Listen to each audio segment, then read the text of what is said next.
This clip is brought to you by Merrick Health, the premium telehealth network from Derek More Plates, More Dates. Get your blood work and hormone optimization done under the same roof. Enjoy this clip. So I think we skipped over something. I think you said you got divorced. I did. But then you got remarried to your same wife. So we are back together. Oh. Yeah. So that's kind of a whole key to the whole origin story of Hostage Tape, really, right? Was... So we actually kidnapped her. Sorry, we kidnapped her. We held her hostage. No, so the whole experience of not being able to sleep and the snoring and all that, right?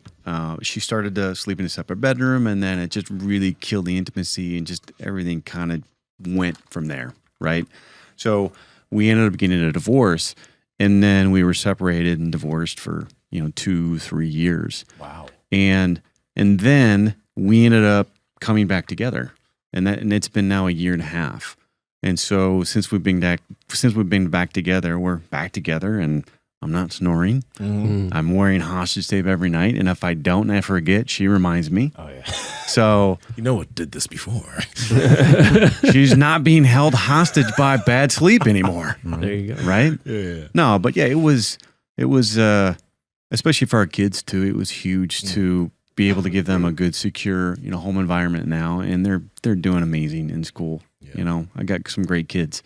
So it had to feel good, but also really weird, I guess, at the same time, right? Yeah, it's definitely like weird. A whirlwind. It feels like it was a dream for sure. As you literally, in the span of 2-3 years, I went through the hardest time of my life, and it's some of the worst things that any person can go through. Well, it's good you got someone you can talk to about it. Right. So right, you can talk to her about it. She went through the same thing. So I can talk to Ben about it. Yeah, there you go. But it was awful. Yeah, but also too, I look at it as for every awful bad situation, it's a chance to learn and get better.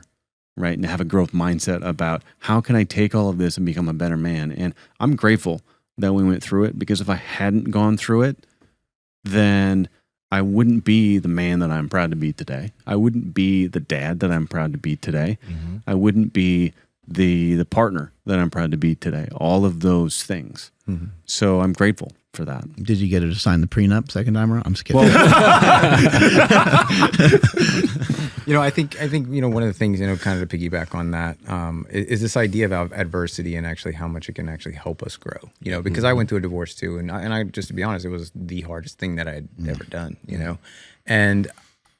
But I remember going to I think it was a Zazen meditation, and at the end of the whole meditation, the Roshi at the front, he went around. And basically he said, what do you do with all the pain and suffering in the world, right? And there was this idea, at that time, there was like the war in Syria, and all these kind of horrible things kind of going on in the world. And he's like, what do you do? And, everybody went around and they said what they said. And people were like, well, I try to teach my kids, to, be kind and, generous to other people and those kinds of things. And when it got to me, I don't know, I just kind of had this realization. I was like, what if this is our sandpaper? What if these are the things that help polish us, right? Because how do you learn kindness in a world with no suffering, right? How do you learn compassion, right, in a world with no need, And I think that sort of idea for me, it just made me kind of shift my perspective and my perception on any time these horrible things or these hardships come up in our lives, that they really are huge opportunities.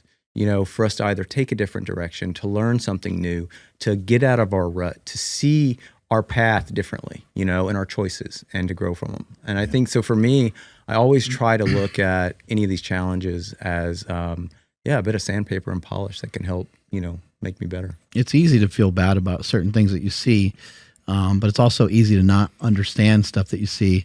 On my way to Nevada the other day, I saw a deer that got hit by a car, and it didn't have a head. Yeah. And I was like, fuck, man. Like, I don't think anybody likes seeing that kind of thing. But then I thought about it a little bit more. I'm like, that deer is going to get like ripped apart by some bear or something, anyway. So it's kind of easy to look at, and you think about like world news and stuff and different wars are going on. It's like, I don't know about you guys, but I just put my hands up sometimes. I'm like, I don't know anything about that culture. I don't know anything about what they go through. I don't know why this group is fighting with this group or what's going on. Yeah. And I can look at it, I can say that's horrible, but I can also know that like I literally know nothing about it. Yeah. I don't know who started what. I don't know who got into what or who's trying to overpower who or who's taking advantage of who.